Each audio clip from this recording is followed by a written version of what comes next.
ನಮಸ್ಕಾರ ಸ್ನೇಹಿತರೆ, ನಮ್ಮ ಅಶ್ವಿನಿ ಯೂಟ್ಯೂಬ್ ಚಾನಲ್ಗೆ ನಿಮ್ಮೆಲ್ಲರಿಗೂ ಹೃತ್ಪೂರ್ವಕ ಸ್ವಾಗತ. ಅನುರಾಗ ಅರಳಿತು ಕಥೆಯ 23ನೇ ಅಧ್ಯಾಯ ನಿಮ್ಮೆಲ್ಲರಿಗೂ ಇಷ್ಟವಾಗಿದೆ ಅಂತ ಭಾವಿಸ್ತೇನೆ. ಹಾಗಿದ್ರೆ ಬನ್ನಿ ಸ್ನೇಹಿತರೆ, ಅಧ್ಯಾಯ 24 ಶುರು ಮಾಡೋಣ. ಆಫೀಸ್ನಿಂದ ಬಂದ ಮೊಮ್ಮಗನ ಕುರಿತು ನೀಲ್, ಪ್ರಭಾಕರ್ ಹೇಳಿರ್ಬೇಕಲ್ವಾ ನಾಡಿದ್ದು ಪೂಜೆ ಬಗ್ಗೆ ಎಂದು ಕೇಳಿದರು. ಹ್ಞೂ ತಾತ, ಮಧ್ಯಾಹ್ನನೇ ಹೇಳಿದರು. ಯಾಕೆ ತಾತ ಸಡನ್ನಾಗಿ ಈ ಪೂಜೆ ಹೋಮ ಎಲ್ಲ ಎಂದು ಕೇಳಿದರೆ, ಅದು ಸದ್ಯಕ್ಕೆ ನಿನಗೆ ಗುರುಬಲ ಇಲ್ವಂತೆ ಕಣೋ, ಅದಕ್ಕೆ ಈ ಪೂಜೆ ಹೋಮ ಎಲ್ಲ ಮಾಡಿಸ್ತಿರೋದು ಎಂದಾಗ, ಸರಿ ತಾತ, ಅದೇನು ಮಾಡ್ತಿರೋ ಮಾಡಿ. ತಾತ, ನಮ್ರತಾ ಜೊತೆ ಮಾತಾಡಿದ್ರಾ ಎಂದು ಕೇಳಿದರೆ, ಇಲ್ಲ ಕಣೋ, ಅದು ಅವಳ ಮಕ್ಕಳ ಎಕ್ಸಾಮ್ನಲ್ಲಿ ಬ್ಯುಸಿ ಇದ್ರಂತೆ, ಅದಕ್ಕೆ ಎಕ್ಸಾಮ್ ಮುಗಿದ್ಮೇಲೆ ಅವಳೇ ಕಾಲ್ ಮಾಡ್ತೀನಿ ಅಂತ ಹೇಳಿದ್ಲು ಕಣೋ ಎನ್ನಲು, ಸರಿ ತಾತ, ನಾನು ಫ್ರೆಶ್ ಅಪ್ ಆಗಿ ಬರ್ತೀನಿ. ಮಂಗಳಮ್ಮ, ನನಗೊಂದು ಕಪ್ ಕಾಫಿ ಪ್ಲೀಸ್ ಎಂದು ಹೇಳಿ ರೂಮಿಗೆ ಹೋದ. ನೀಲ್ ರೂಮಿಗೆ ಬರುತ್ತಿದ್ದ ಹಾಗೆ ತನ್ನ ಗೆಳೆಯ ಸುಮಿತ್ಗೆ ಕರೆ ಮಾಡಿದ. ಹಲೋ, ಹೇಳೋ ಮಗ, ಈ ಫ್ರೆಂಡ್ ಇವತ್ತು ನೆನಪಾದ್ನಾ ಎಂದಾಗ, ಹಾಗೇನಿಲ್ಲ ಕಣೋ, ಕೆಲಸದಲ್ಲಿ ಸ್ವಲ್ಪ ಬ್ಯುಸಿ ಇದೆ, ಅದಕ್ಕೆ ಕಾಲ್ ಮಾಡೋದಕ್ಕಾಗಿರಲಿಲ್ಲ. ಈಗ ಸ್ವಲ್ಪ ಫ್ರೀ ಆದೆ, ಕಾಲ್ ಮಾಡಿದೆ ಎಂದಾಗ, ಮತ್ತೇನು ಸಮಾಚಾರ, ನಿಮ್ಮ ತಾತ ಮತ್ತೆ ಬೇರೆ ಕಡೆ ಹೆಣ್ಣು ನೋಡ್ತಿದ್ದಾರಾ ಹೇಗೆ ಎಂದರೆ, ಮತ್ತೆಲ್ಲಿ ನೋಡೋದು, ಈಗ ನೋಡಿರೋ ಹುಡುಗಿ ಜೊತೆ ಮದುವೆ ಮಾಡೋದಕ್ಕೆ ನೋಡ್ತಿದ್ದಾರೆ. ಬೆಳಗ್ಗೆ ಶಾಸ್ತ್ರಿಗಳು ಬಂದು ಹೋದರು ಎಂದಾಗ, ಏನು, ಮದುವೆ ಮಾಡೋದಕ್ಕೆ ನೋಡ್ತಿದ್ದಾರಾ ಎಂದು ಶಾಕ್ ಆಗಿ ಕೇಳಲು, ಹ್ಞೂ ಕಣೋ, ಆ ಹುಡುಗಿ ನನ್ನ ಕಂಡೀಷನ್ ಕೇಳಿ ಮದುವೆ ಬೇಡ ಅಂತ ಹೇಳಿ ಹೋಗಿದ್ಲು. ಮನೆಗೆ ಹೋದ ಮಾರನೇ ದಿನ ಇದ್ದಕ್ಕಿದ್ದ ಹಾಗೆ ಅವಳ ತಂದೆ ಕಾಲ್ ಮಾಡಿ, ತಾತನಿಗೆ ನಮಗೆ ಈ ಮದುವೆಗೆ ಒಪ್ಪಿಗೆ ಇದೆ ಅಂತ ಹೇಳಿದ್ರು. ಅಲ್ಲ, ಮನೆಗೆ ಹೋದ್ಮೇಲೆ ಇದ್ದಕ್ಕಿದ್ದ ಹಾಗೆ ಅವಳು ಹೇಗೆ ಒಪ್ಕೊಂಡ್ಳು ಅಂತ. ಇನ್ನೊಂದು ವಿಷಯ ಏನು ಗೊತ್ತಾ, ನನ್ನ ಕಂಡೀಷನ್ ಅವ್ರ ಅಪ್ಪನಿಗೂ ಒಪ್ಪಿಗೆ ಇದೆ ಅಂತೆ ಎನ್ನಲು, ಏನು ಹೇಳ್ತಿದ್ಯಾ ಮಗ ನೀನು, ಅಂದರೆ ನಾನು ಕೊಟ್ಟ ಕಂಡೀಷನ್ಸ್ನ ಐಡಿಯಾ ಕೆಲಸ ಮಾಡಲಿಲ್ಲ ಅಂತಾಯಿತು ಎಂದಾಗ, ಹ್ಞೂ ಕಣೋ, ಈಗ ಅದೇ ದೊಡ್ಡ ತಲೆನೋವಾಗಿದೆ. ನನಗಂತೂ ಇದರಿಂದ ಹೇಗೆ ತಪ್ಪಿಸ್ಕೊಳ್ಳೋದು ಅಂತ ಗೊತ್ತಾಗ್ತಿಲ್ಲ. ಅದಕ್ಕೆ ನೀನೇ ಏನಾದರೂ ಮಾಡಬೇಕು ಈಗ ಎಂದರೆ, ಮಗ ನಾನೇನೋ ಮಾಡಲಿ ಎಂದ ಸುಮಿತ್ಗೆ, ನೀನೇ ಹೀಗಂದರೆ ಹೇಗೋ, ಏನಾದರೂ ಉಪಾಯ ಇದ್ದರೆ ಹೇಳೋ ಎಂದರೆ, ಸರಿ, ಇನ್ನೂ 2 ದಿನ ಇದೆ ಅಲ್ವಾ, ಅಷ್ಟರಲ್ಲಿ ನಾನು ಏನಾದರೂ ಪ್ಲ್ಯಾನ್ ಮಾಡ್ತೀನಿ ಎಂದು ಧೈರ್ಯ ಹೇಳಿ ಕರೆ ಕಟ್ ಮಾಡಿದ. ಪೂರ್ಣಿಮಾ, ಎಲ್ಲಿಗಮ್ಮ ಹೋಗಿದ್ದೆ, ನಮಗಿಂಥ ಕಡೆ ಹೋಗ್ತೀನಿ ಅಂತ ಒಂದು ಫೋನ್ ಮಾಡಿ ಹೇಳಬಾರ್ದಾ ಎಂದಳು ನಾಜೂಕಾಗಿ, ಜೊತೆಯಲ್ಲಿ ಬೀಗರು ಇದ್ದ ಕಾರಣ. ಚಿಕ್ಕಮ್ಮ, ಅದು ನನ್ನ ಫ್ರೆಂಡ್ ಮೀಟ್ ಮಾಡೋದಕ್ಕೆ ಹೋಗಿದ್ದೆ, ಹಾಗೆ ಮದುವೆ ಇನ್ವಿಟೇಷನ್ ಕಾರ್ಡ್ ಕೊಡೋದಿತ್ತು, ಅದಕ್ಕೆ ಹೋಗಿದ್ದೆ ಎಂದಾಗ, ಸರಿ, ಈಗ ಬೇಗ ಬೀಗ ತೆಗಿ, ಬೀಗರು ಇನ್ನೂ ದೇವಸ್ಥಾನಕ್ಕೆ ಹೋಗಿ ಒಡವೆಗಳನ್ನು ಪೂಜೆ ಮಾಡಿಸ್ಕೊಂಡು ಮನೆಗೆ ಹೋಗಬೇಕು ಎಂದು ಅವಸರಿಸಿದರು ವನಿತಾ. ಪೂರ್ಣಿಮಾ ಬೀಗ ತೆಗೆದಿದ್ದ ಹಾಗೆ ಎಲ್ಲರೂ ಒಳನಡೆದರು. ಬೀಗ್ರೆ, ಈಗ ತಿಂಡಿ ಗಿಂಡಿ ಅಂತೆಲ್ಲ ಮಾಡ್ತಾ ಕೂರಬೇಡಿ, ಟೈಮ್ ಆಗುತ್ತೆ, ಬರೀ ಕಾಫಿ ಕೊಡಿ ಸಾಕು, ಕುಡ್ದು ಹೊರಡ್ತೀವಿ, ದೇವಸ್ಥಾನದ ಬಾಗಿಲು ಮುಚ್ಚಿದ್ರೆ ಕಷ್ಟ ಎಂದರು ಸುಶಾಂತ್ ತಂದೆ ವೀರೇಶ್. ಸರಿ ಬೀಗರೆ ಎಂದು ಪೂರ್ಣಿಮಾಗೆ ಕಾಫಿ ಮಾಡಲು ಹೇಳಿದಾಗ ಕಾಫಿ ಮಾಡಿ ಕೊಟ್ಟಳು. ಸುಶಾಂತ್ ಮನೆಯವರು ಕಾಫಿ ಕುಡಿದು ಒಡವೆಗಳನ್ನು ಪೂಜೆ ಮಾಡಿಸಲು ದೇವಸ್ಥಾನಕ್ಕೆ ಹೋದರು. ಬೀಗರು ಹೋಗುತ್ತಿದ್ದ ಹಾಗೆ ವನಿತಾ ಅವರು ಪೂರ್ಣಿಮಾನ ಕರೆದು, ಎಲ್ಲಿಗೆ ಹಾಳಾಗಿ ಹೋಗಿದ್ದೆ ಎಂದರು ಅವಳ ಕೂದಲಿಗೆ ಕೈ ಹಾಕಿ. ಚಿಕ್ಕಮ್ಮ, ನೋವಾಗ್ತಿದೆ ಬಿಡಿ ಪ್ಲೀಸ್ ಚಿಕ್ಕಮ್ಮ ಎಂದು ಬೇಡಿಕೊಂಡಳು. ಮೊದಲು ಬೊಗಳೆ, ಎಲ್ಲಿಗೆ ಹೋಗಿದ್ದೆ, ಯಾರನ್ನು ಭೇಟಿಯಾಗೋದಕ್ಕೆ ಹೋಗಿದ್ದೆ ಎಂದರು ಇನ್ನಷ್ಟು ಅವಳ ಕೂದಲನ್ನು ಬಿಗಿಯಾಗಿ ಹಿಡಿದು. ಚಿಕ್ಕಮ್ಮ, ಆಗಲೇ ಹೇಳಿದ್ನಲ್ಲ ನನ್ನ ಫ್ರೆಂಡ್ ಮೀಟ್ ಮಾಡೋದಕ್ಕೆ ಅಂತ, 2 ಲಕ್ಷ ಬೇಕು ಅಂತ ಹೇಳಿದ್ರಲ್ವಾ, ಅದನ್ನೇ ತೊಗೊಂಡು ಬರೋಣ ಅಂತ ಹೋಗಿದ್ದೆ ಎಂದು ಕಣ್ಣೀರು ಹಾಕುತ್ತಾ ಹೇಳಿದಾಗ, ಸರಿ, ದುಡ್ಡೆಲ್ಲಿದೆ ಕೊಡು ಬೇಗ ಎಂದರು ಆತುರದಿಂದ. ಅಡುಗೆ ಮನೆಯಲ್ಲಿದ್ದ ದುಡ್ಡಿನ ಕವರ್ ತರುತ್ತಿದ್ದ ಹಾಗೆ ಅವಳ ಕೈಯಿಂದ ಕಸಿದುಕೊಂಡು ಕವರ್ ತೆರೆದು ಕಣ್ಣರಳಿಸಿ ಹಿರಿ ಹಿಗ್ಗಿದರು. ಚಿಕ್ಕಮ್ಮ, ಸ್ವಲ್ಪ ದುಡ್ಡು ಬೇಕಾಗಿತ್ತು ಎಂದಳು ಬೇಡುವ ಧ್ವನಿಯಲ್ಲಿ. ದುಡ್ಡು ನಿನಗೆ ಯಾಕೆ ಬೇಕು, ಇಲ್ಲಿ ಮದುವೆಗೆ ದುಡ್ಡು ಸಾಲ್ತಿಲ್ಲ, ಅಂಥದ್ರಲ್ಲಿ ನಿನಗೆ ಬೇರೆ ಕೊಡಬೇಕಾ, ಆಗಲ್ಲ ಎಂದು ಹೇಳಿದಾಗ, ಚಿಕ್ಕಮ್ಮ, ಮನೆಗೆ ಸುಣ್ಣ ಬಣ್ಣ ಮಾಡಿಸ್ಬೇಕಿತ್ತು, ಅಪ್ಪ ತೀರ್ಕೊಂಡಾಗ ಮಾಡಿಸಿದ್ದು, ಈಗ ಮನೇಲಿ ಶುಭ ಕಾರ್ಯ ನಡೀತಿದೆ ಎಂದಾಗ, ಅದಕ್ಕೆ ಸುಮ್ಮನೆ ದುಡ್ಡು ದಂಡ, ಬೇಕಿದ್ರೆ ನೀನೇ ಸುಣ್ಣ ಬಣ್ಣ ಮಾಡಿಬಿಡು, ಹೇಗೂ ಮನೆ ಧೂಳ ಎಲ್ಲ ತೆಗೆದಿದ್ಯಾ ಎಂದಾಗ, ಅಲ್ಲ ಚಿಕ್ಕಮ್ಮ, ನಾನೊಬ್ಬಳೇ ಇಷ್ಟು ದುಡ್ಡು ಮನೆ ಹೇಗೆ ಸುಣ್ಣ ಬಣ್ಣ ಮಾಡಲಿ, ಕಷ್ಟ ಆಗತ್ತೆ ಎಂದಳು ಅಳುಕಿನಿಂದ. ಅಮ್ಮ ಪ್ಲೀಸ್, ಆ ಥರ ಎಲ್ಲ ಹೇಳಬೇಡ, ಸುಣ್ಣ ಬಣ್ಣ ಮಾಡಿಸ್ತಿರೋದು ನನ್ನ ಮದುವೆಗೆ, ಹಾಗಾಗಿ ದುಡ್ಡು ಕೇಳಿದ್ದು ತಪ್ಪಲ್ಲ. ಪಾಪ ಬೆಳಗ್ಗೆ ದಿನಸಿ ಸಾಮಾನಿಗೂ ದುಡ್ಡು ಕೊಡು ಅಂದರೆ ಕೊಡಲಿಲ್ಲ, ಹೇಗೋ ತಮ್ಮ ಆಫೀಸ್ನಲ್ಲಿ ಕೆಲಸ ಮಾಡೋರ ಹತ್ರ ಸಾಲ ಇಸ್ಕೊಂಡು ಮನೆಗೆ ತಂದು ಹಾಕಿದಾಳೆ, ಈಗ ಇದಕ್ಕೂ ನೀನು ತಗಾದೆ ತೆಗೆದ್ರೆ ಹೇಗಮ್ಮ ಎಂದಾಗ,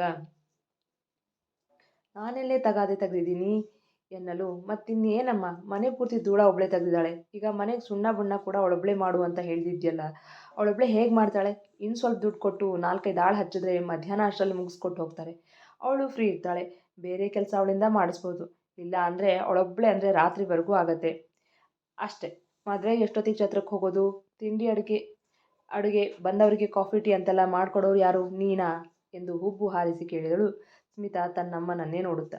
ನೀನು ಹೇಳೋದು ನಿಜ ಕಣೆ, ನಮಗಿರೋದು ನಾಳೆ ಒಂದೇ ದಿನ, ನಾಡಿದ್ದು ಮದುವೆ ಎಂದವರು. ಪೂರ್ಣಿ, ಏ ಪೂರ್ಣಿ, ಬಾರೇ ಇಲ್ಲಿ ಎಂದು ಕೂಗಿದಾಗ, ಹೇಳಿ ಚಿಕ್ಕಮ್ಮ, ಕರೆದಿದ್ಯಾಕೆ ಎಂದು ಕೇಳಲು, ತಗೋ ಈ ದುಡ್ಡು ಎಂದು ಕೊಟ್ಟು, ಆಳಿಗೆ ಹೇಳು, ನಾಳೆ ಒಂದೇ ದಿನ ಇರೋದು, ಎಲ್ಲ ಕೆಲಸ ನಾನೊಬ್ಬಳೇ ಹೇಗೆ ಮಾಡೋದು, ಅದಕ್ಕೆ ನಾಳೆ ಮಧ್ಯಾಹ್ನ ಅಷ್ಟರಲ್ಲಿ ಮುಗಿಸ್ಕೊಟ್ಟು ಹೋಗೋದಕ್ಕೆ ಹೇಳು ಎಂದಾಗ, ಸರಿ ಚಿಕ್ಕಮ್ಮ ಎಂದು ಹೇಳಿ ದುಡ್ಡು ತೆಗೆದುಕೊಂಡು ಅರ್ಧ ಆಗಿರೋ ಕೆಲಸವನ್ನು ಪೂರ್ತಿ ಮಾಡಲು ಹೋದಳು. ರೂಮಿಗೆ ಬಂದ ಪೂರ್ಣಿಮಾ ರವಿಗೆ ಕಾಲ್ ಮಾಡಿದಳು. ಕಾಲ್ ಪಿಕ್ ಮಾಡಿದ ರವಿ, ಹೆಲೋ, ಹೇಳು ಪೂರ್ಣಿಮಾ ಎನ್ನುತ್ತಿದ್ದ ಹಾಗೆ, ಅಣ್ಣ ಅದು ಮದುವೆಗೆ 2 ದಿನ ಇರೋದು, ಅದಕ್ಕೆ ನಾಳೆ ಮನೆಗೆ ಬಣ್ಣ ಹಚ್ಚಿಸ್ಬೇಕು, ನಿಮಗೆ ಬಣ್ಣ ಹಚ್ಚೋರು ಯಾರಾದರೂ ಗೊತ್ತಿದ್ರೆ ನಾಳೆ ಬೆಳಗ್ಗೆನೇ ಮನೆಗೆ ಕಳಿಸೋದಕ್ಕಾಗತ್ತಾ ಎಂದು ಕೇಳಿದಾಗ, ನಮ್ಮ ಮನೆಗೆ ಬಣ್ಣ ಹಚ್ಚಿದವ್ರ ನಂಬರ್ ಇದೆ, ಅವ್ರಿಗೆ ಕಾಲ್ ಮಾಡಿ ಹೇಳ್ತೀನಿ ಬಿಡು, ಬೆಳಗ್ಗೆ ನಿಮ್ಮ ಮನೆಗೆ ಬರೋದಕ್ಕೆ ಹೇಳ್ತೀನಿ ಎಂದು ಹೇಳಿ ಕರೆ ಕಟ್ ಮಾಡಿದ. ಮರುದಿನ ನಸುಕಿನ ಜಾವ ವನಿತಾ ಕಡೆಯ ತವರು ಮನೆಯವರು ಸಂಬಂಧಿಕರು ಬಂದರು. ಪೂರ್ಣಿಮಾ ಬೆಳಗ್ಗೆ 4 ಗಂಟೆಗೆ ಎದ್ದು ಎಲ್ಲರಿಗೂ ಸ್ನಾನಕ್ಕೆ ನೀರು, ಕಾಫಿ, ತಿಂಡಿ ಮಾಡಿಕೊಡೋದ್ರಲ್ಲಿ ಬ್ಯುಸಿಯಾಗಿದ್ದಳು. 8 ಗಂಟೆಯ ಹೊತ್ತಿಗೆ ರವಿ ಕಳುಹಿಸಿದ್ದ ಪೇಂಟರ್ಗಳು ಬಂದಿದ್ದರು. ಪೂರ್ಣಿಮಾ ಮತ್ತು ತಮ್ಮ ಪಕ್ಕದ ಮನೆಯ ಶಾಂತ ಅವರನ್ನು ಕರೆದುಕೊಂಡು ಮನೆಯ ಸಾಮಾನುಗಳನ್ನು ಒಂದು ಕಡೆ ಇಟ್ಟು ಅವರಿಗೆ ಪೇಂಟ್ ಮಾಡಲು ಅನುಕೂಲ ಮಾಡಿಕೊಟ್ಟಳು. ಮೊದಲಿಗೆ ಹೊರಬಾಗಿಲು, ಕಿಟಕಿ, ಹಾಲ್ ಹಚ್ಚಲು ಹೇಳಿದಳು. 11 ಗಂಟೆಗೆ ಚಪ್ಪರ ಹಾಕುವರು ಬರುವ ಕಾರಣದಿಂದ. ನಂತರ ದೇವರ ಕೋಣೆ, ಅಡುಗೆ ಮನೆ, ರೂಮ್ಗಳಿಗೆ ಹಚ್ಚಲು ಹೇಳಿದಳು. ಒಂದು ಕಡೆ ಚಪ್ಪರ ಹಾಕುತ್ತಿದ್ದರೆ ಒಳಗಡೆ ಪೇಂಟಿಂಗ್ ಶುರುವಾಗಿತ್ತು. ಬಂದಿದ್ದ ನೆಂಟರನ್ನು ಹೊರಗಡೆ ಪೇಂಟ್ ಹಚ್ಚು ಮುಗಿಯುವವರೆಗೂ ಹೊರಗಡೆ ಅಂಗಳದಲ್ಲಿ ಚಪ್ಪರ ಹಾಕಿದ್ದರಿಂದ ಅಲ್ಲೇ ಕುಳಿತುಕೊಳ್ಳಲು ಹೇಳಿದಳು ವನಿತಾ. ವನಿತಾ, ಇವತ್ತೇ ಎಲ್ಲ ಶಾಸ್ತ್ರಗಳು ಮಾಡೋದು ಇಟ್ಕೊಂಡು ಇವತ್ತೇ ಬಣ್ಣ ಹಚ್ಚಿಸ್ತಿದ್ದೀರಾ ಎಂದು ಕೇಳೇ ಬಿಟ್ಟರು ಅಜ್ಜಿ. ಅದೇ ಅದು ಮದುವೆಗೆ ದುಡ್ಡು ಹೊಂದಿಸೋದು ತಡವಾಯಿತು, ಇವ್ರು ತೀರ್ಕೊಂಡಾಗ ಮನೆಗೆ ಸುಣ್ಣ ಬಣ್ಣ ಮಾಡಿದ್ದು, ಅದಕ್ಕೆ ಈಗ ಹೇಗೂ ಶುಭ ಕಾರ್ಯ ನಡೀತಿದೆ, ಅದಕ್ಕೆ ಹಚ್ಚಿಸ್ತಿದ್ದೀವಿ ಎಂದಳು ಪೆಚ್ಚು ಪೆಚ್ಚಾಗಿ ನಗುತ್ತಾ. ವನಿತಾ ಅಜ್ಜಿ ಹೇಳಿದ ಹಾಗೆ ಶಾಸ್ತ್ರಗಳ ತಯಾರಿ ಮಾಡಿಕೊಂಡಳು. ಹಾಗೆ ಸ್ಮಿತಾ ಕೈಯಿಂದ ಮಾಡಿಸಿದರು. ಸ್ಮಿತಾಗೆ ಗೆಳತಿಯರು ಬೆಳಿಗ್ಗೆ ಬೇಗನೆ ಬಂದಿದ್ದರಿಂದ ಅವಳ ಕೈಗೆ ಇನ್ಸ್ಟಂಟ್ ಮೆಹಂದಿ ಹಾಕಿದ್ದರು, ಮುಂದಿನ ಶಾಸ್ತ್ರ ಮಾಡಲು ಅನುಕೂಲವಾಗುವಂತೆ.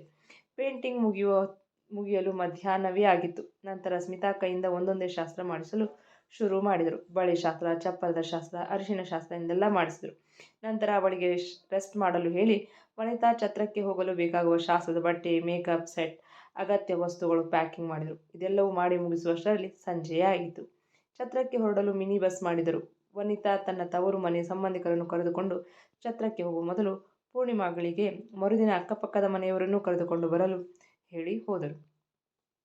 ಮದುವೆಯ ದಿನ ಬೆಳಿಗ್ಗೆಯೇ ಬೇಗನೆ ಎದ್ದು ಮನೆಯನ್ನೆಲ್ಲ ಸ್ವಚ್ಛ ಮಾಡಿ ಸ್ನಾನ ಮಾಡಿ ಬಂದು ದೇವರ ಪೂಜೆ ಮಾಡಿ ಭಕ್ತಿಯಿಂದ ಕೈ ಮುಗಿದು, ದೇವ್ರೆ, ಇವತ್ತು ನನ್ನ ತಂಗಿ ಮದುವೆ, ಈ ಶುಭ ಕಾರ್ಯ ನೆರವೇರಿಸಿಕೊಡು ತಂದೆ, ಮನಸ್ಸಿಗೆ ಈಗ ಸಮಾಧಾನ ಆಗ್ತದೆ, ಅಪ್ಪನಿಗೆ ಕೊಟ್ಟು ಮಾತು ಉಳಿಸ್ಕೊಂಡೆ ಅಂತ. ಇನ್ನು ಸ್ಮಿತಾ ತನ್ನ ಗಂಡನ ಮನೆಯಲ್ಲಿ ಸಂತೋಷವಾಗಿ ಬಾಳೋ ಹಾಗೆ ಮಾಡು ಎಂದು ಹೇಳಿ ಬೇಡಿಕೊಂಡಳು. ಪಕ್ಕದ ಮನೆಯ ಶಾಂತ ಬಂದು, ಪೂರ್ಣಿಮಾ, ನೀನು ಹೋಗಿ ಎಲ್ರಿಗೂ 10 ಗಂಟೆ ಅಷ್ಟೊತ್ತಿಗೆ ಬಸ್ ಬರುತ್ತೆ, ರೆಡಿಯಾಗಿರಿ ಅಂತ ಒಂದು ಸಾರಿ ನೆನಪು ಮಾಡಿ ಬಂದುಬಿಡು, ನಾನು ಕಾಫಿ ತಿಂಡಿ ಮಾಡಿಬಿಡ್ತೀನಿ ಎಂದರು. ಸರಿ ಆಂಟಿ ಎಂದು ಎಲ್ಲರಿಗೂ ಹೇಳಲು ಹೋದಳು. ಪೂರ್ಣಿಮಾ ಎಲ್ಲರಿಗೂ ರೆಡಿಯಾಗಲು ಹೇಳಿ ಬಂದಳು. ಶಾಂತ ಅವರ ಜೊತೆ ಕಾಫಿ ತಿಂಡಿ ಮಾಡಿ ಇಬ್ಬರು ಕೂತು ತಿಂಡಿ ಮುಗಿಸಿ ರೆಡಿಯಾಗತೊಡಗಿದರು. ಶಾಂತ ಅವರು ತಮ್ಮ ಮಗಳಿಗೆ ಎಂದು ತಂದಿದ್ದ ಒಂದು ಹೊಸ ಸೀರೆಯನ್ನೇ ಪೂರ್ಣಿಮಾಗೆ ಉಡಲು ಕೊಟ್ಟರು. ಆಂಟಿ, ಇದೆಲ್ಲ ಬೇಡ, ನನ್ನ ಹತ್ರ ಸೀರೆ ಇದೆ ಎಂದಳು ಮುಜುಗರದಿಂದ. ನಿನ್ನ ಹತ್ರ ಸೀರೆ ಇದೆ ಅಂತ ನನಗೂ ಗೊತ್ತು, ಈಗ ಇದನ್ನು ತೊಗೊಂಡು ಹೋಗಿ ಉಟ್ಕೊಂಡು ಬಾ, ನಿನ್ನ ತಂಗಿ ಮದುವೆ ಇದು, ನೀನೇ ಹೇಗೆ ಇದ್ದರೆ ಚೆನ್ನಾಗಿ ಕಾಣಿಸುತ್ತಾ ಎಂದು ಬಲವಂತ ಮಾಡಿ ಸೀರೆ ಉಟ್ಟು ಬರಲು ಕಳುಹಿಸಿದರು. ಪೂರ್ಣಿಮಾ ಸೀರೆ ಉಟ್ಟು ಬರುತ್ತಿದ್ದ ಹಾಗೆ ಶಾಂತ ಅವರೇ ಅವಳಿಗೆ ಅಲಂಕಾರ ಮಾಡಿ, ಎಷ್ಟು ಮುದ್ದಾಗಿ ಕಾಣ್ತಿದ್ಯಾ, ಒಳ್ಳೆ ಮಹಾಲಕ್ಷ್ಮಿ ಆಗಿದೆಯಾ ಎಂದು ದೃಷ್ಟಿ ತೆಗೆದರು. ನಂತರ 10 ಗಂಟೆ ಹೊತ್ತಿಗೆ ಬಸ್ ಬರುತ್ತಿದ್ದ ಹಾಗೆ ತಮ್ಮ ಅಕ್ಕಪಕ್ಕದ ಮನೆಯವರನ್ನು ಕರೆದುಕೊಂಡು ಛತ್ರಕ್ಕೆ ಹೊರಟಳು ಪೂರ್ಣಿಮಾ ಜನ ಕರೆದುಕೊಂಡು ಕಲ್ಯಾಣ ಮಂಟಪ ತಲುಪುವುದರೊಳಗೆ ತಾಳಿ ಕಟ್ಟುವ ಶಾಸ್ತ್ರ ಮುಗಿದಿತ್ತು. ಮದುಮಕ್ಕಳು ರಿಸೆಪ್ಷನ್ಗೆ ತಯಾರಾಗಲು ತಮ್ಮ ತಮ್ಮ ರೂಮುಗಳಿಗೆ ಹೋಗಿದ್ದರು. ಪೂರ್ಣಿಮಾಗೆ ತುಂಬಾ ಬೇಜಾರಾಯಿತು. ತಾನು ಅಟ್ಲೀಸ್ಟ್ ಮದುವೆ ನೋಡೋದಕ್ಕೂ ಆಗಲಿಲ್ಲ ಅಂತ. ತನ್ನ ನೋವು, ದುಃಖ, ಬೇಜಾರು ಎಲ್ಲವನ್ನು ತನ್ನ ಮನಸ್ಸಿನಲ್ಲೇ ಮುಚ್ಚಿಟ್ಟುಕೊಂಡು ಮೇಲೆ ನಗುತ್ತಾ ಎಲ್ಲರ ಜೊತೆ ಬೆರೆತು ಮದುವೆಗೆ ಬಂದಿದ್ದ ಫ್ರೆಂಡ್ಸ್, ಅಕ್ಕಪಕ್ಕದ ಜನರು, ಸಂಬಂಧಿಕರನ್ನು ವಿಚಾರಿಸಿಕೊಳ್ಳುತ್ತಿದ್ದಳು. ಸ್ಮಿತಾ ಮತ್ತು ಸುಶಾಂತ್ ರಿಸೆಪ್ಷನ್ಗೆ ತಯಾರಾಗಿ ಬಂದು ಸ್ಟೇಜ್ ಮೇಲೆ ನಿಂತರು. ಸ್ಟೇಜ್ ಮೇಲೆ ಸ್ಮಿತಾ ಮತ್ತು ಸುಶಾಂತ್ನ ನೋಡಿ, ಚಿಕ್ಕಮ್ಮ ಒಪ್ಪಿದ್ರೆ ಇವತ್ತು ಸ್ಮಿತಾ ಜಾಗದಲ್ಲಿ ನಾನು ಇರ್ತಿದ್ದೆ, ಇಷ್ಟೊತ್ತಿಗಾಗಲೇ ನಾನು ಸುಶಾಂತ್ ಹೆಂಡತಿ ಆಗಿರ್ತಿದ್ದೆ ಎಂದು ಕಣ್ಣೀರು ಮಿಡಿದಳು. ಎಲ್ಲ ನನ್ನ ಹಣೆ ಬರ, ಜೋಗಿ ಪಡೆದಿದ್ದು ಜೋಗಿಗೆ, ಬೋಗಿ ಪಡೆದಿದ್ದು ಬೋಗಿಗೆ ಎಂದು ಯಾರಾದರೂ ನೋಡುವುದಕ್ಕಿಂತ ಮುಂಚೆ ತನ್ನ ಕಣ್ಣೀರನ್ನು ಒರೆಸಿಕೊಂಡಳು. ಆರತಕ್ಷತೆ ಶುರುವಾಗಿತ್ತು. ರವಿ ಮತ್ತೆ ಅವನ ಹೆಂಡತಿ ಬಂದು ಮಾತನಾಡಿಸಿ ಆರತಕ್ಷತೆ ನೋಡುತ್ತಾ ಕುಳಿತರು. ಪೂರ್ಣಿಮಾ ಬಾಗಿಲಲ್ಲೇ ನಿಂತು ಸ್ನೇಹ ದಾರಿ ಕಾಯುತ್ತಿದ್ದಳು. ಸ್ನೇಹ ತನ್ನ ತಂದೆ ತಾಯಿಯ ಜೊತೆ ಬಂದಿದ್ದು ನೋಡಿ ಸಂತೋಷ ಆಗಿತ್ತು. ಸ್ನೇಹ ಎಂದು ಹೋಗಿ ಖುಷಿಯಿಂದ ತಬ್ಬಿಕೊಂಡಳು. ನಂತರ ಅಂಕಲ್, ಆಂಟಿ ಬನ್ನಿ, ನೀವು ಬಂದಿದ್ದು ತುಂಬ ಖುಷಿಯಾಯಿತು. ನೀವೆಲ್ಲ ಬರ್ತಿರೋ ಇಲ್ವೋ ಅಂತ ಟೆನ್ಷನ್ ಆಗಿತ್ತು. ಆ್ಯಂಡ್ ಸಾರಿ, ಎಲ್ಲ ಕೆಲಸ ನನ್ನೊಬ್ಬಳ ಮೇಲೆ ಇದ್ದಿದ್ದರಿಂದ ಮನೆಗೆ ಬಂದು ಕಾರ್ಡ್ ಕೊಟ್ಟು ಕೊರೆಯೋದಕ್ಕಾಗಲಿಲ್ಲ. ಪ್ಲೀಸ್ ಬೇಜಾರು ಮಾಡ್ಕೊಳ್ಬೇಡಿ, ದಯವಿಟ್ಟು ನನ್ನ ಕ್ಷಮಿಸಿ ಎಂದು ಕೈ ಮುಗಿದಳು. ಪರವಾಗಿಲ್ಲ ಪೂರ್ಣಿಮಾ, ನಮ್ಗೆ ಅರ್ಥ ಆಗತ್ತೆ ಎಂದರು ಪ್ರಭಾಕರ್.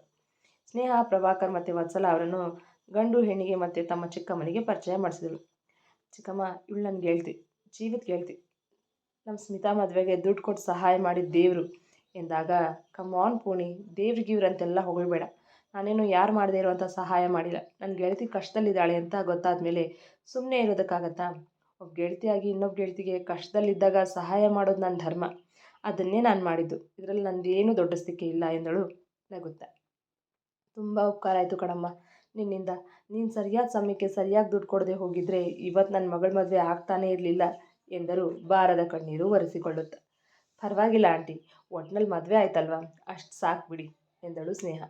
ಸ್ನೇಹ ಮದುಮಕ್ಕಳಿಗೆ ಉಡುಗೊರೆ ಕೊಟ್ಟು ಶುಭ ಹಾರೈಸಿ ಫೋಟೋ ತೆಗೆಸಿಕೊಂಡು ಊಟಕ್ಕೆ ತನ್ನ ತಂದೆ ತಾಯಿ ಜೊತೆಗೆ ಹೊರಟಳು. ಮದುವೆ ಎಲ್ಲ ಯಾವ ಅಡೆತಡೆ ಇಲ್ಲದೆ ಚೆನ್ನಾಗಿ ನಡೆದಿತ್ತು. ಎಲ್ಲ ಶಾಸ್ತ್ರಗಳು ನಡೆದು ಕೊನೆಯ ಶಾಸ್ತ್ರ, ಹೆಣ್ಣು ಒಪ್ಪಿಸುವ ಶಾಸ್ತ್ರ ಒಂದು ಬಾಕಿ ಇತ್ತು. ವನಿತಾ ಅವರಂತೂ ಬಿಕ್ಕಿ ಬಿಕ್ಕಿ ಅಳತೊಡಗಿದರು. ಮಗಳನ್ನು ಗಂಡನ ಮನೆಗೆ ಕಳುಹಿಸಬೇಕಿತ್ತು. ಅಂತೂ ಇಂತೂ ಸ್ಮಿತಾನ ಕೈ ಸುಶಾಂತ್ ಕೈಯಲ್ಲಿಟ್ಟು, ಅಳಿಯಂದರೆ ಸ್ಮಿತಾಗಿನ್ನೂ ಹುಡುಗಾಟದ ಬುದ್ಧಿ, ಅವಳಿಂದ ಏನಾದರೂ ತಪ್ಪಾದರೆ ಅವಳಿಗೆ ತಿದ್ದಿ ಬುದ್ಧಿ ಹೇಳಿ ಎಂದವರು. ಬೀಗ್ರೆ, ಸ್ಮಿತಾ ಏನಾದರೂ ತಪ್ಪು ಮಾಡಿದ್ರೆ, ತಪ್ಪಾಗಿ ನಡ್ಕೊಂಡ್ರೆ ನಿಮ್ಮ ಮಗಳು ಅಂತ ತಿಳಿದು ಹೊಟ್ಟೆಗೆ ಹಾಕ್ಕೊಳ್ಳಿ. ಅವಳಿಗೆ ಬರದೇ ಇರೋ ಕೆಲಸನ ಸ್ವಲ್ಪ ನೀವೇ ಹೇಳ್ಕೊಡಿ. ಚಿಕ್ಕವಳು ಅಂತ ಸ್ವಲ್ಪ ಮುಚ್ಚಟೆ ಮಾಡಿ ಬೆಳೆಸಿದ್ದೀವಿ ಎಂದು ಕಣ್ಣೀರಾದರು. ಸ್ಮಿತಾನ ಮಂಟಪದಿಂದ ಕಾರ್ವರೆಗೂ ಬೀಳ್ಕೊಟ್ಟರು. ಸ್ಮಿತಾ, ನಿಮ್ಮ ಅತ್ತೆ ಮಾವ ಗಂಡ ಹೇಳ್ದು ಹಾಕೇಳು, ಯಾರಿಗೂ ಎದುರು ಉತ್ತರ ಕೊಡಬೇಡ. ಎಲ್ಲರ ಮನಸ್ಸು ಗೆಲ್ಲು. ನಿಮ್ಮ ಅತ್ತೆ ಮಾವನ್ನ ನಿನ್ನ ತಂದೆ ತಾಯಿಯಂತೆ ನೋಡ್ಕೊ. ಹಿರಿಯರಿಗೆ ಗೌರವ ಕೊಡು, ಕಿರಿಯರಿಗೆ ಪ್ರೀತಿ ತೋರಿಸು. ನಿಮ್ಮ ಅತ್ತೆ ಮಾವ ಗಂಡ ಒಂದು ಮಾತು ಹೆಚ್ಚು ಅಂದರೆ ಸಹಿಸ್ಕೊ, ಹೊಂದ್ಕೊಂಡು ಹೋಗು. ತವ್ರ ಮನೆಗೂ ಗಂಡನ ಮನೆಗೂ ಹೆಸರ್ತಾ. ಹಾಗೆ ನಿನಗೇನೇ ಕಷ್ಟ ಬಂದರೂ ಈ ಅಕ್ಕ ಯಾವಾಗಲೂ ಇರ್ತಾಳೆ ಅನ್ನೋದನ್ನು ಮಾತ್ರ ಮರಿಬೇಡ ಎಂದು ಹೇಳಿ ಸ್ಮಿತಾ ತಲೆ ಸವರಿ ಕಣ್ಣೀರು ಹಾಕುತ್ತಾ ಸ್ವಲ್ಪ ಬುದ್ಧಿವಾದ ಹೇಳಿದಳು ಪೂರ್ಣಿಮಾ. ಸ್ಮಿತಾ ಪೂರ್ಣಿಮಾಳ ಮಾತಿಗೆ ಹಾನೂ ಇಲ್ಲ ಹೂನೂ ಇಲ್ಲ. ಪೂರ್ಣಿಮಾ ಮಾತನ್ನು ಕಿವಿ ಮೇಲೆ ಹಾಕಿಕೊಳ್ಳದೆ ಒಂದು ಅಸಡ್ಡೆ ನೋಟ ಬೀರಿ ಕಾರೇರಿ ಕೂತಳು. ಅವಳನ್ನು ಗಂಡನ ಮನೆಗೆ ಕಳುಹಿಸಿ ವನಿತಾ ಮತ್ತು ಪೂರ್ಣಿಮಾ ಮದುವೆಗೆ ಬಂದ ಅಕ್ಕಪಕ್ಕದ ಜನರ ಜೊತೆ ಬಸ್ ಏರಿ ಕೂತರು. ಎಲ್ಲರೂ ಬಂದು ಬಸ್ ಏರಿದಾಗ ಬಸ್ ಮನೆ ಕಡೆ ಚಲಾಯಿಸಿದ ಬಸ್ ಡ್ರೈವರ್. ವನಿತಾ ಅವರಿಗೆ ಮಗಳನ್ನು ಗಂಡನ ಮನೆಗೆ ಕಳುಹಿಸಿ ಬಂದು ಮನೆ ಪೂರ್ತಿ ಬಿಕೋ ಅನ್ನಿಸುತ್ತಿತ್ತು. ಸ್ಮಿತಾನ ನೆನಪು ಮಾಡಿಕೊಂಡು ಕಣ್ಣೀರು ಹಾಕುತ್ತಿದ್ದರು. ಅಕ್ಕಪಕ್ಕದ ಮನೆಯವರೆಲ್ಲರೂ ಸಮಾಧಾನ ಮಾಡಿ ಹೋದರು. ಪೂರ್ಣಿಮಾಗೂ ಮದುವೆಯಲ್ಲಿ ಓಡಾಡಿ ಸುಸ್ತಾಗಿದ್ದರಿಂದ ಮನೆಗೆ ಬಂದು ಅನ್ನ ಸಾಂಬಾರಷ್ಟೇ ಮಾಡಿದಳು. ತಟ್ಟೆಗೆ ಊಟ ಬಡಿಸಿಕೊಂಡು ಬಂದು ತನ್ನ ಚಿಕ್ಕಮ್ಮನ ಮುಂದೆ ಹಿಡಿದಾಗ, ನನಗೆ ಊಟ ಬೇಡ, ನೀನು ಊಟ ಮಾಡಿ ಮಲಗು ಎಂದರು. ಅವಳ ಚಿಕ್ಕಮ್ಮ ಇಷ್ಟು ದಿನದ ಮೇಲೆ ನೀನು ಊಟ ಮಾಡು ಅಂದಿದ್ದು ಕೇಳಿ ತುಂಬಾ ಖುಷಿಯಾಗಿತ್ತು. ಚಿಕ್ಕಮ್ಮ, ಅತಿಥಿ ಸಾಕು, ಈಗ ಸ್ವಲ್ಪ ಊಟ ಮಾಡಿ ಮಲ್ಕೊಳ್ಳಿ. ಬೆಳಗ್ಗೆ ಸುಶಾಂತ್ ಮನೆಗೆ ಹೋಗಬೇಕು, ಸತ್ಯನಾರಾಯಣ ಪೂಜೆಗೆ ಎಂದು ಹೇಳಿ ಅವರ ಕಣ್ಣೀರು ಒರೆಸಿ ಊಟ ಮಾಡಲು ಹೇಳಿ ತಾನು ಊಟ ಮಾಡಿ ಮಲಗಲು ಹೋದಳು. ಪ್ರಭಾಕರ್ ಮದುವೆ ಮನೆಯಿಂದ ತಮ್ಮ ಮಡದಿ ಮತ್ತು ಮಗಳನ್ನು ಮನೆಗೆ ಬಿಟ್ಟು ತಾವು ಡಿಟೆಕ್ಟಿವ್ ಬಳಿ ಹೋಗಿ ಅವನು ಕಲೆಕ್ಟ್ ಮಾಡಿಕೊಂಡಿದ್ದ ಎಲ್ಲ ಮಾಹಿತಿಯನ್ನು ಕೇಳಿ ಫೈಲೊಂದನ್ನು ಹಿಡಿದು ಭಾರದ್ವಾಜ್ ಮ್ಯಾನ್ಷನ್ ಕಡೆ ಹೊರಟರು. ಇಲ್ಲಿ ಚಲಪತಿಯವರು ಪ್ರಭಾಕರ್ ದಾರಿ ಕಾಯುತ್ತಾ ಗಂಟೆಗಳೇ ಸವಿಸಿದ್ದರು. ಕಾದು ಕಾದು ಸಾಕಾಗಿ ಇನ್ನೇನು ಕಾಲ್ ಮಾಡಬೇಕು, ಪ್ರಭಾಕರ್ ಫೈಲ್ ಹಿಡಿದು ಬಂದಿದ್ದರು. ಬಾ ಪ್ರಭಾಕರ್, ನಿನ್ನ ದಾರಿನೇ ಕಾಯ್ತಿದ್ದೆ. 4 ಗಂಟೆಗೆ ಬರ್ತೀನಿ ಅಂದವನು 4:15 ಬರ್ತಿದ್ದೀಯಾ ಎಂದು ಕೇಳಿದರು. ಸರ್, ಅದು ನನ್ನ ಮಗಳ ಫ್ರೆಂಡ್ ತಂಗಿ ಮದುವೆಗೆ ಮನೆಯವರೆಲ್ಲರೂ ಹೋಗಿದ್ವಿ. ಅಲ್ಲಿಂದ ಬರೋಷ್ಟರಲ್ಲಿ ಲೇಟಾಗಿ ಹೋಯಿತು. ಸಾರಿ ಸರ್, ತುಂಬ ಕಾಯಿಸ್ಬಿಟ್ಟೆ ಎಂದಾಗ, ಹಾಗೇನಿಲ್ಲ ಪ್ರಭಾಕರ್, ಯಾವಾಗ ನಾನು ಸೂರಪ್ಪ ಮತ್ತು ಅವನ ಮಗಳ ಬಗ್ಗೆ ತಿಳ್ಕೊಳ್ತೀನೋ, ಶಾಸ್ತ್ರಿಗಳು ಹೇಳಿದ ನಿಜಾನೋ ಸುಳ್ಳ ಅಂತ ಖಾತ್ರಿ ಮಾಡ್ಕೊಳ್ಳೋದಕ್ಕೆ ಕಾಯ್ತಿದ್ದೀನಿ. ಹೇಳು ಪ್ರಭಾಕರ್, ನೀನು ಕಲೆಕ್ಟ್ ಮಾಡ್ಕೊಂಡು ಬಂದಿದ್ದ ಡೀಟೇಲ್ಸ್ ಎಲ್ಲ ನಿಜವಾದದ್ದೇ ತಾನೇ ಎಂದು ತುಸು ಅನುಮಾನದಲ್ಲಿ ಕೇಳಿದರು ಚಲಪತಿಯವರು. ಪಕ್ಕಾ ಈ ಇನ್ಫಾರ್ಮೇಷನ್ ಸರ್. ಆ್ಯಕ್ಚುಲಿ ನನಗೆ ನೀವು ಸೂರಪ್ಪ ಮತ್ತು ಅವ್ರ ಮಗಳ ನಮ್ರತಾ ಮದುವೆಗೆ ಒಪ್ಪಿಗೆ ಇದೆ ಅಂತ ಹೇಳಿದಾಗ ಆಗಲೇ ನಂಗೆ ಡೌಟ್ ಬಂದಿತ್ತು ಅವ್ರ ಮೇಲೆ. ಅದಕ್ಕೆ ನಾನು ಅವತ್ತು ನಿಮ್ಗೆ ಹೇಳಿದ್ದು, ಒಂದು ಸಾರಿ ಕ್ರಾಸ್ ಚೆಕ್ ಮಾಡಿ ನೋಡೋಣ ಅಂತ. ನಮಗೆ ಸಿಕ್ಕ ಇನ್ಫಾರ್ಮೇಷನ್ ಪ್ರಕಾರ ನಮ್ರತಾಗೆ ಒಂದು 6 ವರ್ಷದ ಹೆಣ್ಮಗು ಇದೆ. ಆ ಮಗುವಿನ ಹೆಸರು ಧೃತಿ ಅಂತ. ಈಗ ಆ ಮಗು ದೂರದ ಊಟಿಯಲ್ಲಿರೋ ಬೋರ್ಡಿಂಗ್ ಸ್ಕೂಲಲ್ಲಿ ಫಸ್ಟ್ ಸ್ಟ್ಯಾಂಡರ್ಡ್ ಓದ್ತಿದೆ ಎಂದಾಗ, ಏನು ಹೇಳ್ತಿದೀಯಾ ಪ್ರಭಾಕರ್? ಅಂದರೆ ಶಾಸ್ತ್ರಿಗಳು ಹೇಳಿದ್ದು ನಿಜ ಅಂತಾಯಿತು ಎಂದು ಶಾಕ್ ಆಗಿ ಕೇಳಿದರು. ಹೌದು ಸರ್, ಈ ಡೀಟೇಲ್ಸ್ ಎಲ್ಲ ನಮಗೆ ಸಿಗೋದಕ್ಕೆ ಸೂರಪ್ಪನ ಶತ್ರು ಬೋರೇಗೌಡ ಅವರಿಂದ ಸಾಧ್ಯ ಆಗಿದ್ದು ಎಂದ. ಪ್ರಭಾಕರ್, ಸೂರಪ್ಪನ ಶತ್ರು ಇದನ್ನೆಲ್ಲ ಹೇಳಿದ್ನ? ಅಲ್ಲ, ಅವನ ಶತ್ರು ಅಂದರೆ ಅವನ್ಯಾಕೆ ಸತ್ಯ ಹೇಳ್ತಾನೆ ಹೇಳು? ಅವನ ಮೇಲಿನ ದ್ವೇಷಕ್ಕೆ ಸುಳ್ಳು ಹೇಳಿರ್ಬೋದಲ್ವಾ ಎಂದರೆ, ನಾನು ಕೂಡ ಹಾಗೆ ಅಂದ್ಕೊಂಡು ಸೂರಪ್ಪ ಮನೆ ಅಕ್ಕಪಕ್ಕದವ್ರನ್ನ ವಿಚಾರಿಸಿದಾಗ ಇದನ್ನೇ ಅವರು ಕೂಡ ಹೇಳಿದರು. ಅದು ಸರಿ ಪ್ರಭಾಕರ್, ಮತ್ತೆ ನಮ್ರತಾಗೆ ಮಗು ಇದೆ ಅಂದಮೇಲೆ ಅವಳ ಗಂಡನ ಕತೆ ಏನು ಎಂದು ಕೇಳಿದಾಗ, ಸರ್, ನಮ್ರತಾಗೆ ಗಂಡನೇ ಇಲ್ಲ ಎನ್ನಲು, ವಾಟ್? ಏನು ಪ್ರಭಾಕರ್ ಇದು? ನೀನು ಹೀಗೆ ಶಾಕ್ ಮೇಲೆ ಶಾಕ್ ಕೊಡ್ತಿದ್ಯಾ? ಅಲ್ಲ, ಗಂಡ ಇಲ್ಲ ಅಂದರೆ ಮಗು ಹೇಗೆ ಬಂತು ಎಂದು ಕೇಳಿದರೆ, ಸರ್, ನಿಜವಾದ ವಿಷಯ ಇರೋದೇ ಅಲ್ಲೇ. ನಮ್ರತಾ ಕಾಲೇಜ್ ಡೇಸಲ್ಲಿ ಈ ಬೋರೇಗೌಡನ ಮಗನ್ನ ಲವ್ ಮಾಡಿದ್ಲಂತೆ. ಬೋರೇಗೌಡನ ಮಗ ಕೂಡ ನಮ್ರತಾನ ಲವ್ ಮಾಡ್ತಿದ್ದಂತೆ. ಇವರಿಬ್ಬರು ಎಜುಕೇಷನ್ ಕಂಪ್ಲೀಟ್ ಆಗ್ತಿದ್ದ ಹಾಗೆ ಮದುವೆ ಮಾಡ್ಕೋಬೇಕು ಅಂತ ಇದ್ರಂತೆ. ಇವರಿಬ್ಬರು ಪ್ರೀತಿಗೆ ಸೂರಪ್ಪನೇ ವಿಲನ್. ಸೂರಪ್ಪನಿಗೆ ಹೇಗೋ ವಿಷಯ ಗೊತ್ತಾಗಿ ಬೋರೇಗೌಡನ ಮಗನ್ನ ಕೊಲೆ ಮಾಡಿಸಿದಾನಂತೆ ಅಂತ ಊರಲ್ಲಿರೋ ಜನ ಎಲ್ಲ ಹೇಳೋದು. ಆದರೆ ಅಷ್ಟರಲ್ಲಿ ನಮ್ರತಾ ಮತ್ತು ಶಂಕರ್ ವಯೋಸಹಜ ಆಕರ್ಷಣೆಗೆ ಒಳಗಾಗಿ ಇಬ್ಬರು ಮುಂದುವರೆದಿದ್ದಾರೆ. ಅದ್ರ ಪರಿಣಾಮನೇ ಈ ಧೃತಿ ಅನ್ನೋ ಮಗು ಹುಟ್ಟಿಗೆ ಕಾರಣ. ನಮ್ರತಾ ಗರ್ಭಿಣಿ ಅಂತ ಗೊತ್ತಾಗ್ತಿದ್ದ ಹಾಗೆ ಅವಳನ್ನು ಬೇರೆ ಊರಲ್ಲಿಟ್ಟು ಹೆರಿಗೆ ಆದಮೇಲೆ ಅವಳನ್ನು ಊರಿಗೆ ಕರ್ಕೊಂಡು ಬಂದಿದ್ದಾನೆ. ಆ ಮಗುನ ಬೇರೆ ಕಡೆ ಅಂದರೆ ನಮ್ರತಾ ಅಜ್ಜಿ ಮನೆಯಲ್ಲಿಟ್ಟು ಆ ಮಗುನ ಬೆಳೆಸಿದ್ದಾರೆ. ಅದಕ್ಕೆ 6 ವರ್ಷ ತುಂಬ್ತಿದ್ದ ಹಾಗೆ ಬೋರ್ಡಿಂಗ್ ಸ್ಕೂಲ್ಗೆ ಹಾಕಿದ್ದಾರೆ. ಈಗ ಪ್ರೆಸೆಂಟ್ ಸುದ್ದಿ ಅಂದರೆ ಇವತ್ತು ರಾತ್ರಿನೇ ಸೂರಪ್ಪ ಮತ್ತು ನಮ್ರತಾ ಇಬ್ಬರು ಆ ಮಗುನ ನೋಡೋದಕ್ಕೆ ಊಟಿಗೆ ಹೋಗ್ತಿದ್ದಾರೆ. ಬಿಕಾಸ್ ಆ ಮಗುಗೆ ಹುಷಾರಿಲ್ಲವಂತೆ ಎಂದಾಗ, ನೀನು ಹೇಳಿದ್ದಷ್ಟು ನಿಜಾನ ಪ್ರಭಾಕರ್ ಎಂದು ಕೇಳಿದ್ದರು. ಹೌದು ಸರ್, ನಾನು ಹೇಳಿದ್ದೆಲ್ಲ ನಿಜಾನೇ ಎಂದನು. ಏನು ಪ್ರಭಾಕರ್, ಹೀಗಾಗಿ ಹೋಯಿತು?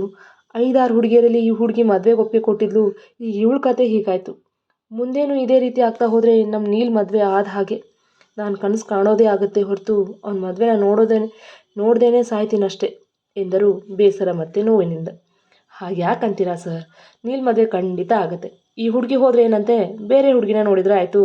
ಊರಲ್ಲಿ ಹುಡುಗಿರ್ಗೇನು ಬರಾನ? ನೀವು ಚಿಂತೆ ಮಾಡಬೇಡಿ ಸರ್, ನಾನಿಲ್ವಾ, ನೀಲ್ನ ಮದುವೆ ಖಂಡಿತ ಮಾಡಿಸ್ತೀನಿ. ನೀವು ನಿಶ್ಚಿಂತೆಯಾಗಿರಿ ಎಂದು ಧೈರ್ಯ ಹೇಳಿ ನಾಳೆಯ ಪೂಜೆಗೋಸ್ಕರ ತಮ್ಮ ಮಡದಿ ಮತ್ತು ಮಗಳನ್ನು ಕರೆದುಕೊಂಡು ಬರಲು ಮನೆ ಕಡೆ ಹೋದರು. ಮುಂದುವರಿಯುವುದು. ಕೇಳಿದ್ರಲ್ವಾ ಸ್ನೇಹಿತರೆ, ಅನುರಾಗ ಅರಳಿತು ಕಥೆಯ 24ನೇ ಅಧ್ಯಾಯ. ಈ ಸಂಚಿಕೆ ನಿಮಗೆ ಇಷ್ಟವಾಗಿದ್ದರೆ ಒಂದು ಲೈಕ್ ಕೊಡಿ, ನಿಮ್ಮ ಅಭಿಪ್ರಾಯವನ್ನು ಕಮೆಂಟ್ನಲ್ಲಿ ತಿಳಿಸಿ. ಇನ್ನು ಯಾರೆಲ್ಲ ನಮ್ಮ ಚಾನಲ್ ಸಬ್ಸ್ಕ್ರೈಬ್ ಮಾಡಿಲ್ವೋ ಪ್ಲೀಸ್ ಸಬ್ಸ್ಕ್ರೈಬ್ ಮಾಡ್ಕೊಳ್ಳಿ, ಹಾಗೆ ಬೆಲ್ ಐಕಾನ್ ಒತ್ತೋದನ್ನು ಮರಿಬೇಡಿ. ಈ ಕತೆ ನಿಮಗೆ ಇಷ್ಟವಾಗುತ್ತಿದ್ದರೆ ಹೆಚ್ಚು ಹೆಚ್ಚು ಜನರಿಗೆ ಶೇರ್ ಮಾಡುವ ಮೂಲಕ ನಮ್ಮನ್ನು ಪ್ರೋತ್ಸಾಹಿಸಿ. ಮತ್ತೆ ಮುಂದಿನ ಸಂಚಿಕೆಯಲ್ಲಿ ಭೇಟಿಯಾಗೋಣ. ಧನ್ಯವಾದಗಳು.